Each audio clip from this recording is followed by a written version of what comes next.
The book I want to preview for you now is called The Mermaid's Purse. It's called that because a mermaid's purse in Irish folklore, some babies are born still literally encrusted and engulfed in the membrane. That membrane is called the mermaid's purse. And when a baby is born in one of those, the Irish believe that this is literally going to bless them by God and make them extraordinary people. This little girl you see on the front of this book is my grandmother. She was born in a mermaid's purse. As a matter of fact, I believe the first page, there she is in the arms of her midwife.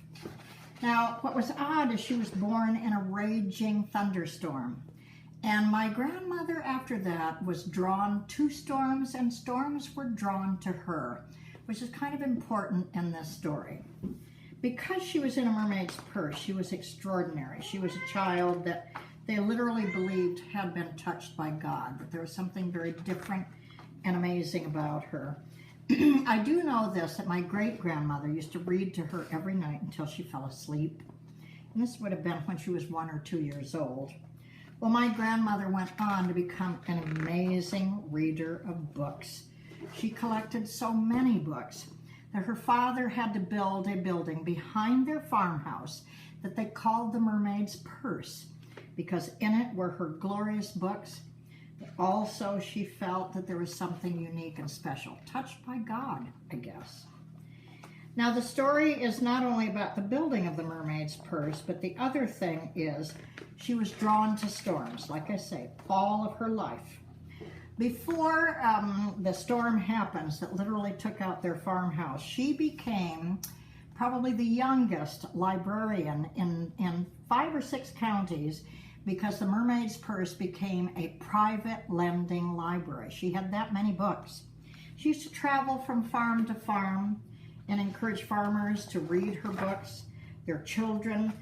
Some of the farmers had livestock in trouble. She would literally take books to show them how to help these animals recover. I mean, she was amazing. There was a boy that absolutely loved my grandmother that they called Moon-Eyed Fred, because every time he looked at her, he had moon eyes. Well, one day they were swimming together in a pond. It was struck by lightning, and Moon-Eyed literally started to drown. Because she had read books about resuscitation after drowning, she did mouth-to-mouth resuscitation on him, saved his life, but from then on, he was absolutely devoted to her. Moon-Eyed Fred. Well, one day, I think it was in the summer probably, or maybe the spring, a terrible, terrible storm came up on their farm. And literally, it was a tornado. Took out their house, took out the mermaid's purse, and when she came out, the devastation was so horrifying to her because she had lost animals, she had lost everything she knew, but most especially, she had lost all of those books. And for her, this was so unacceptable.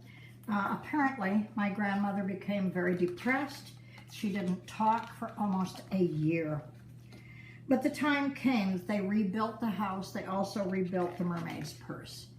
But what's so extraordinary about this story?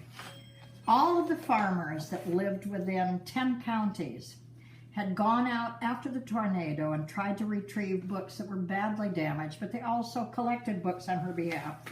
And soon there were buckboards. On one day this happened. They came from everywhere, and they brought her beautiful books back. And she reopened the Mermaid's Purse, went on to become eventually a teacher. She was a librarian in Williamston, Michigan. But not only that, she went on to teach at the Michigan State University. She taught quantum mechanics and physics. She was an amazing, brilliant woman. In the back of the book, she marries Moon-Eyed Fred. That is my grandfather. Moon-Eyed Fred was my grandpa. This is a picture of her, I guess, in the 1950s. There's a picture in front of the Mermaid's Purse with all of the neighborhood children. But what you're going to love about this book, teachers and children both, you'll be inspired to read. You'll also be inspired to know books do amazing things. They make you aware of the world around you. And this book certainly showcases exactly how it happened for her. So do look at this book. Thank you very much.